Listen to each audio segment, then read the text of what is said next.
we want to talk about a topic I have entitled The Three Classes of Africans.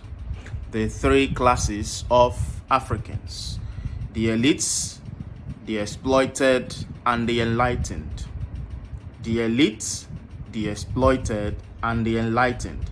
The three classes of Africans. All right, so in the world of 7 billion plus, African constitutes a population. Africans in Africa constitute a population of up to approximately 1.5 billion people. We make around 16 point something percent of the world population. Of course, you know Africa is the second largest continent in the entire world, only second to Asia. All right. So, in this great continent, Africa, a beautiful continent blessed in all ramifications by the Creator Himself, it is safe to say that Africa can be divided in three categories or three classes: the elites, the exploited, and the enlightened. Now, as an African, you need to understand the fact that you need to be class conscious, okay? Because, like I always say in my previous videos, our reality in Africa and reality elsewhere, they are different. An African will understand with what his reality. And in Africa, as an African, you need to be class conscious. And that is why we are really treating this topic today. Now, it will interest you to know that in these three classes, the percentages are different. I'm going to start with the number one, the first one, which are the elites. Now, the elites cover 10% of the African population. I'm going to explain each class one after the other after I've given you the percentages. Then we have the exploited. This is people with the match numbers. The exploited cover 80% of the African population. Then we have the enlightened. The enlightened cover 10%. Now, who are the elites who cover the 10%? Now, the elites are simply the political class, okay? The billionaires, the what is it called? The influential people. Now, in the simplest of definition, the elites are those that carry down the agenda of slavery in Africa. Can I repeat that? The elites are the individuals who carry down the agenda of slavery, exploitation in Africa. But the good news is these people are only 10%. They are made up of the corrupt politicians who has looted African dry, who has destroyed our natural resources, who have stolen the commonwealth of the common man. In this elite, pastors are involved who have exploited poor people and taken little money they have. Some pastors, of course. In these elites, we have influential people, billionaires, who carry the slavery agenda. So it is safe to say they are working for the Western world. And the agenda is simple: keep Africa poor, keep Africa helpless, so that the exploitation of the Western world can continue. So the agenda is use the resources of Africa not for the people or the development of the people, but rather to enrich the Western worlds, the quote and unquote the slave masters. You know, I say things the way they are. So let's go to the next class. We have the exploited, which make 80%. Now you would think that with the numbers that this class should be something to write home about. But this class is the frustrated class. This class is the poor class. This class is the people I call the ignoramus, the ignorant people. They don't know nothing, they don't know jack. I know the funny thing about the exploited class, 80% of the population, they are in love with the elites, the criminals, the thieves, the fraudsters, the con men, who have kept them in perpetual bondage. Now, I don't blame them fully, but I can blame them partially. You know why I say that? Because these elites, they spend billions and millions of whatever currency to ensure that the greater number of the population, the African population, remains ignorant, remains adamant, remains static. They can never grow, they can never develop, they cannot reason properly as a people. This is the agenda of the elites, like I told you earlier. But the thing is that the exploited Africans don't really know who their enemies are. And I'm going to tell you why I say that. They are in love with the plain people who have put them in the same issue. They fight for them, they defend them, they even die for them in some instances. Okay? So the exploited Africans, 80% are the slaves. And guess what? The slaves are in love with their slave masters. Okay? Some were born into the system. They don't know what it feels like to have a better life. Okay? Some are completely ignorant, while others are benefiting little things from the system. Do you understand? Now understand something. The elites are also in bondage. But like in the days of slave trade, though many Africans were slaves, but there were some slaves placed above other slaves. There were some slaves that were made leaders of other slaves. Now, these slaves were told that they were special. And instead of being slaves like their brothers and sisters who are suffering and going through lashes, they are special because they have been taken by the masters. So they serve the masters. They eat crumbs that fall from the master's table while others are suffering. So they feel special. And that is why they don't see themselves as African. Africans must understand that the 10% elites who have kept Africans in bondage do not see themselves as Africans. They see themselves as Europeans. Have you asked yourself why most of your leaders have dual citizenship? Have you asked yourself why most of your leaders' children are born abroad? They have dual citizenship. Have you asked yourself why most of your leaders' families are always abroad enjoying the best of life? Why you are here struggling and fighting to make a living? Do you get it now? It was also interesting to know that during the slave trade time, the special slaves who were close to the masters, who sleep in the master's house, even though they sleep on the floor, but they sleep inside the master's house, unlike the other slaves who sleep with the animals, okay? Do you know that sometimes the responsibility of punishing their brothers who were the junior slaves were given to them? So sometimes the special slaves had the opportunity to whip the back of their brothers and their sisters. And they were happy. Why? Because they thought they had found favor in the eyes of the master. That is the same thing that is happening today. Your elites, your politicians, to a greater extent, the 10% I'm talking about, they are excited, thinking they are Europeans because they eat from the crumbs that fall from the master's table. And that is why they can give you any harsh punishment, because their loyalty is not to you, the people.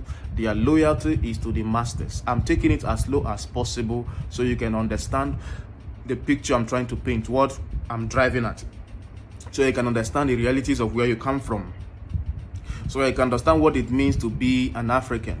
You know, like I always quoted, knowledge makes a man unfit to be a slave. The best slave one can ever have is an ignorant slave that doesn't ask questions, just takes everything hook, line, and sinker. Oh, very lovely. So you must understand that. So the poor Africans, the exploited Africans, the ignorant Africans who are in love with the elites, the slave masters' boys, cover 80% of the African population. Wow. Somebody will say, yes, but that is the reality on ground. Then we'll come to the third group, or the third class, which are the enlightened. Those who are not ignorant, those who know the truth and speak it, those who know the agenda, those who cannot be swayed by the gimmicks of the elites, those who stand and fight for their rights. Guess what? They are also 10%. Guess what again? These enlightened, the knowledgeable Africans, the well-learned Africans that stand and fight for their rights and fight for their people are the most hated in the African population. So the elites hate them and the exploited hate them. So 90% of the African population hates this 10%. Why the 80% is in love with their slave masters' boys, the ones that are putting them in bondage, they're in love with them because they're ignorant and they love to serve them. So the elites and the exploited hate the enlightened. And that is the challenge. So those that know the truth and stand for the truth and speak the truth are hated, sometimes even killed, because the elites don't want the people to know the truth. Because the moment they know the truth and they understand the truth, then true revolution will come. Now the question you should ask yourself as an African is that, what class do you belong to? What class do you belong to? As an African, you must be class conscious, because this is the reality of our environment. What class of Africans do you belong to? Do you belong to the elites, the exploited, or the enlightened? When you answer this question, you will see your life take a new turn. Now, there are ways you can become an elite, one of the corrupt people. It's either you become one of the elites by birth, because there are families in Africa that have held African ransom, who are working directly for the Westerners, making sure their agenda comes to pass. The unlawful exploitation and stealing by the Westerners, they promote it and they make sure that these transactions never fail. You can either be born into the elite family, or you become an elite by being a hardened criminal, by proving yourself that you do not care for your people, but you are for the Westerners. When you do that, then you are in the class of the elite. Criminals, dangerous people, wicked, stealing, and all sorts of people. Now, before the end of this class, you'll be able to understand why the classes are there and what needs to be done. Now, if you belong to the exploited, it means you are still ignorant. You don't know jack. You're like a sheep. Wherever they push you, you go. And you are still in love with the evil. When you hear the truth, it pains you, because you want people to massage your fantasies, people to massage your ignorance. When they tell you the truth, this thing should be the way it should be, then you get upset. They can't engage in any argument because of their sentiments and very emotional. Then, of course, the enlightened. Now, to be an enlightened in Africa, it takes a lot, because you don't get it on a platter of gold. Do you understand? You need to search for the truth. You need to be determined. You need to learn. You need to unlearn what you have learned in schools, because the schools, of course, were designed by the elites and the Westerners to keep you in perpetual bondage, to keep you not to think and not to reason. They hide vital information from you. Africa is the only continent in the world where history has been cancelled in school. We don't learn our own history. We learn history of people we have no business learning their histories. Do you understand what I'm talking about? So the schools will corrupt your mind, the news will corrupt your mind, the television will corrupt your mind. Everything in Africa is there to misinform you. If you have not watched my other video, go and watch it. Miseducation, misconception, and misinformation in Africa. Everything in the system has been designed to distract you. Take this project. Engage an African youth in a conversation about Africa and see if he or she will show interest. African youths are not interested in any conversation that has to do with Africa. Guess what our youths are interested? There are not many. Number one, religion. Killing the devil, killing witches and wizards. Number two, entertainment, movies, music, comedy.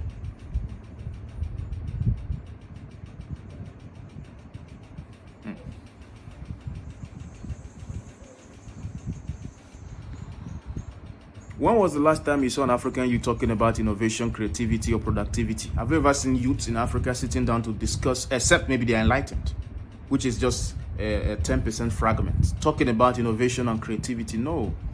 We'd rather brag about the Louis Vuitton watch that we have that was produced by somebody else somewhere.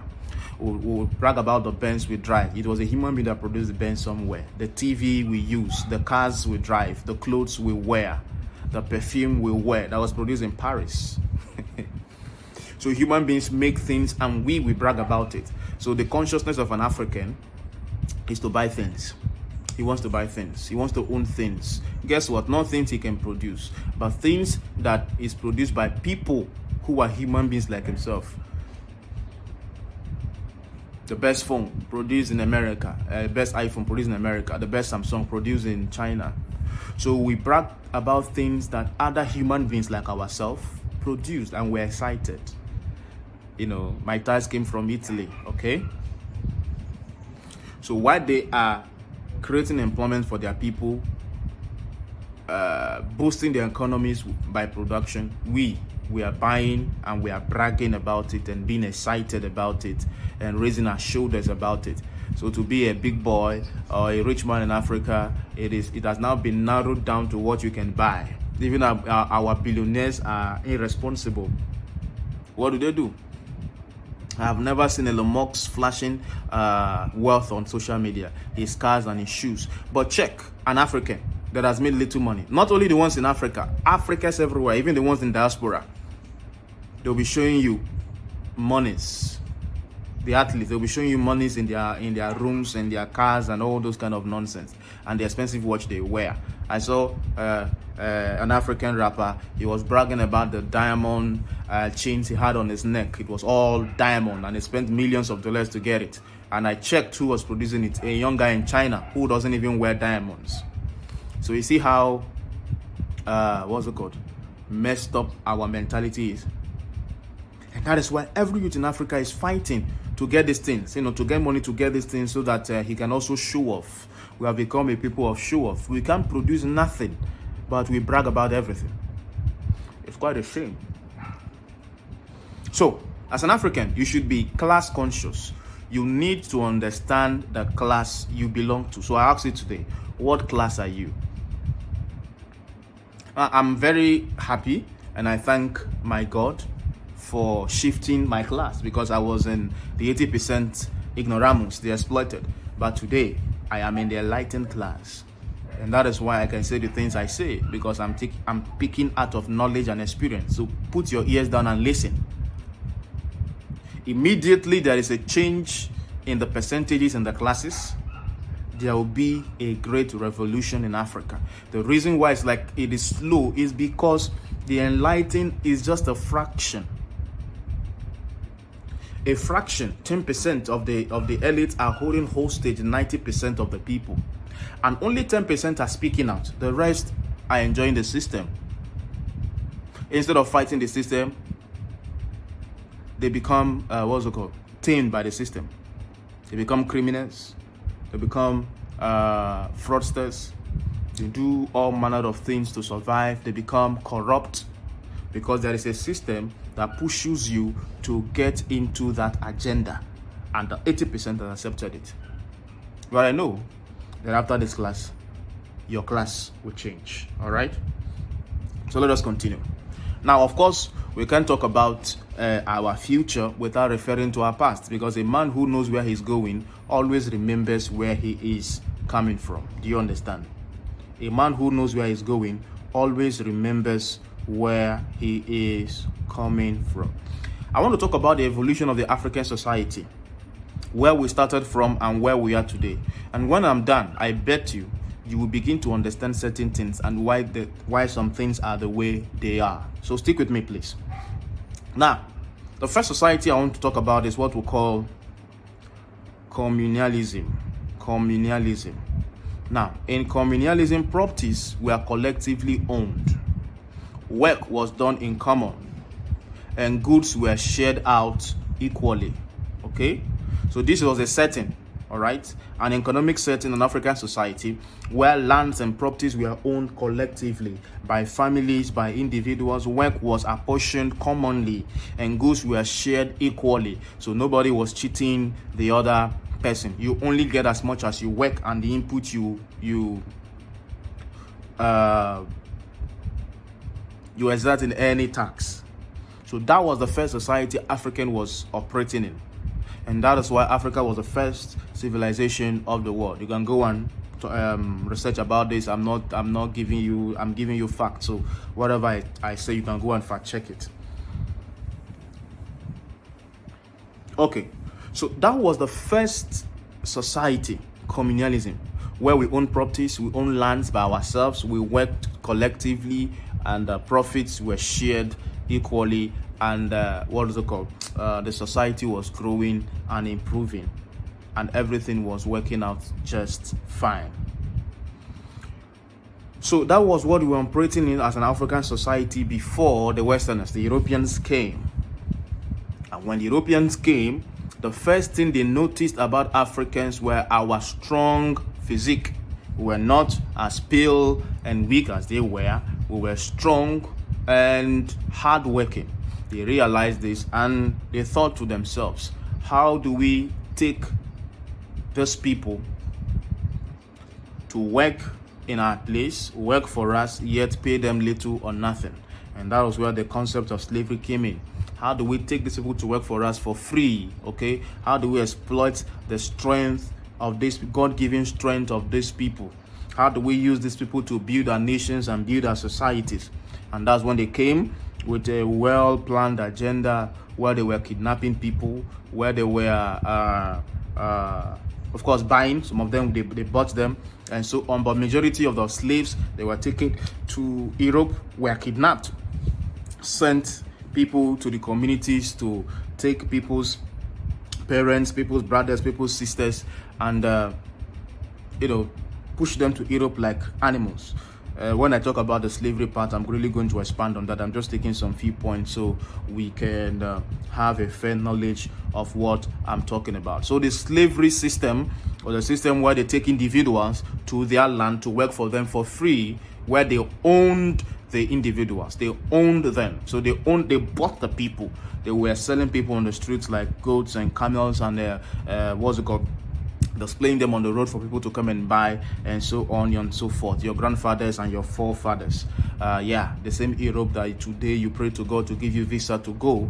This was what they did to your people. Of course, this started in the 15th centuries, the 1400s, where they came, they invaded our lands, came with the disguise of coming to help out, but were stealing people over to their places. Now, how did slavery come to an end? How was it stopped? Many Africans are ignorant of this, okay? Some people said because it is written that the same Europeans that started slave trade were the same people that ended it when God touched their heart. But that was not the case. Why did they stop the slave trade after so many years of slave trade and making millions and billions from it? Now, the reason was that most of their exploitation journey here to come and take slaves were cut short by some Africans who volunteered themselves to fight. So they were losing sheep, they were losing men, their properties were destroyed. Africans were fighting against slavery because we have had enough. Our ancestors were fighting. They kidnapped slaves to the sheep, and some African army guys will boycott the sheep. Sometimes they fight and conquer the Europeans on the ship and release the slaves. Okay, sometimes some of the Africans would die, but the casualties were too much. Secondly, over there in their countries, the African slaves were revolting. They wanted to be free. Do you understand? And according to history, it became too expensive to stop the revolution of the Africans who wanted to be free by all means. As a result, properties were destroyed, their environments were destroyed. It was having a negative impact in their society. Also, as a result of the slavery, technological advancement came to a halt, okay? Because everything that the machines could do, the humans can do, the slaves can do. So the slave made the people lazy, and they thought about it, and they realized that in the slave business, instead of gaining, gradually they are beginning to lose a lot of money, properties, and so on and so forth. That was the reason why they had to put an end to the slave trade to save cost, because the business was not as lucrative as it was, because now Africans were fighting for their freedom. Our ancestors were fighting. They refused to be slaves. Have you heard about this anywhere? Go and do your research. Go and do your research. It is of great importance. I want to recommend a book to you. Go and read this book and understand what is going on. It will help train your consciousness to know who you are, where you are coming from, and where you are going. Read How Europe Underdeveloped Africa. It was written by Walter Rodney in the year 1973. Go and read this book. I recommend this book to you. So this was one of the reasons why they had to stop the slave trade. Now, they now change the system. They now change the system. First, it was communalism we are practicing in our society. They brought in slavery. Now, they now change the slavery. Now, they now thought, how can we make these people free? Let them go from our lands. Okay, let them be free like they want to be free. Save cost, but own their lands, and they still have no choice but to work for us. And that's where we have what we call feudalism, the feudal system. The feudal system was based solely on agriculture. Now, they had to make ways where they own the lands, and that is where colonization came about. Come on now.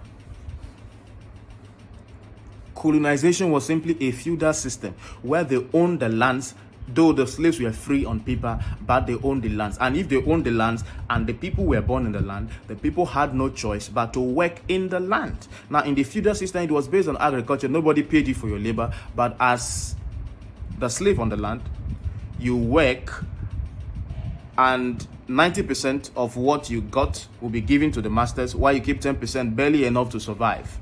That was how the system operated, the feudal system, feudalism. You need to understand these things, okay? The feudal system, the feudalism. And instead of being called slaves, the people that worked on the lands were called serfs. So understand this whole issue. So it was from one system to another.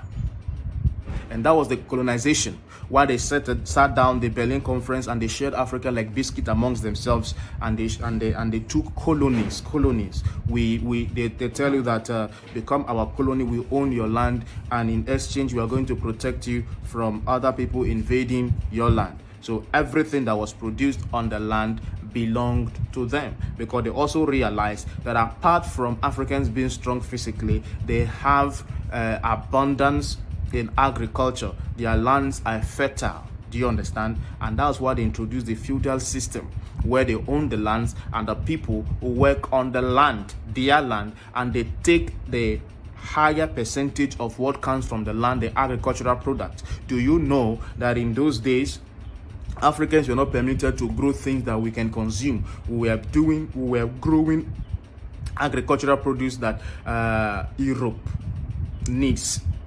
And that was the system, because they were the boss.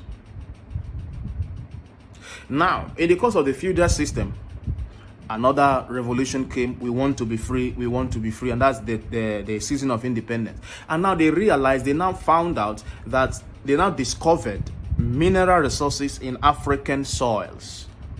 The gold, the oil, you name it. Okay?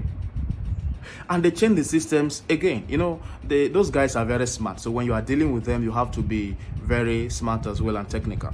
They now change the system from the feudal system to what we call capitalism, the capital system, which we are operating till date.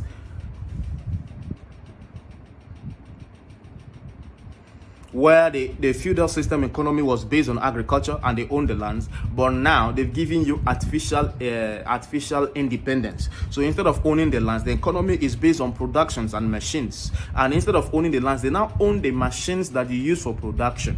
Now, unlike the feudal system, you not go and seek for employment in the capitalist system and they pay you peanuts for your hard labor. And the machines used for production, the materials used for production, have been handed over to a few individuals called the elites, the political criminals, to take charge. And they control it.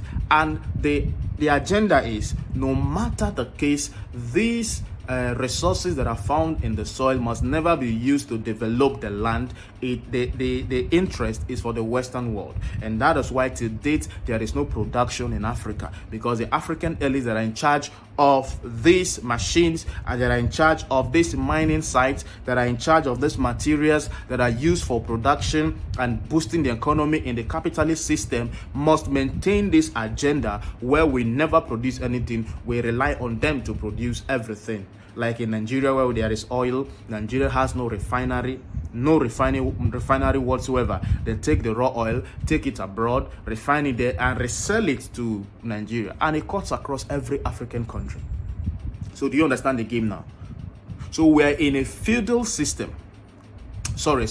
We are in a capitalist system where a few individuals have taking charge and are taking greater portions. And that is why these elites are millionaires and billionaires, and the people are poor. The people who are doing the work, they pay you peanuts for your work, and they take everything. So the feudal system and the capitalist system, they are almost alike, okay? Just that in the feudal system, they don't pay you. You work, you take small from what you've worked, and you give the rest to them. But in the capitalist system, they own everything. You come and seek employment. They employ you and pay you peanuts of your work. And the materials, the natural resources that belongs to you are all handed over to, they are in charge of it. They do whatever they want with it. You can never benefit from it. It is a little peanuts they pay you, you use to sustain yourself. And guess what? They will always underpay you, pay you peanuts to keep you poor forever, so they can keep exploiting you.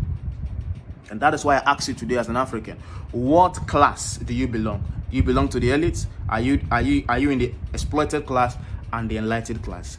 The amount of ignorant people, the exploited class in Africa, 80% is just too much.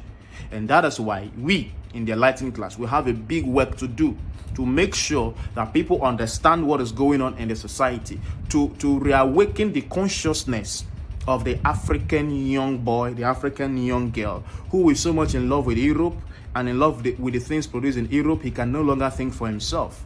Who is so drowned in religion that he can never be productive. All he thinks about is what he can get in Europe. An African child who will go to church and celebrate that has gotten visa to Europe. Visa is a miracle in Africa. Because of the rate of poverty in Africa and the mismanagement of funds and the wickedness of leadership, Africans celebrate a car as a breakthrough. It is that bad. We can no longer afford to be ignorant in this part of the earth. It is time for us to be enlightened and know the game and face the game squarely. So understand that you are in a capitalist system, and in this capitalist system, you do not own a right to produce anything. The rights have been given to few thieves, few individuals who control the whole system, few families who are in charge, and they will make sure that Africa remains poor forever. I tell you, the elites that you think are your fathers, your mothers, your brothers, they are not. To them, they are Europeans. That's why their families are in Europe. If there's anything that happens in Africa, you will never see them again. These are the people we call the slave master boys. They are upholding the agenda. They might have your skin, they might speak your language, but they are not part of you. The people who are fighting for you, the people who know the truth and they are speaking the truth for your liberation are the enlightened. But it is so sad that in Africa, we hate the enlightened. We want to kill them. We want to destroy them. One of which was Fela Kuti, legendary Fela Kuti of blessed memories. One of which was Nelson Mandela.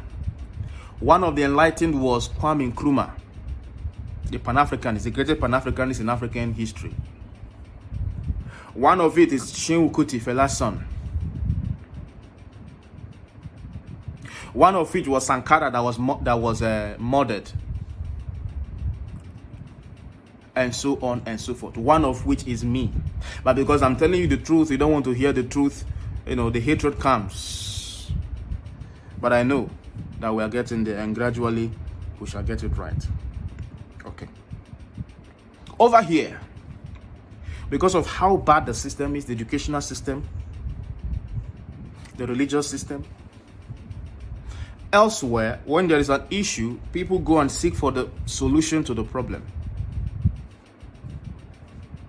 There is an accident, they check for the root cause of the accident and how to prevent it from happening again.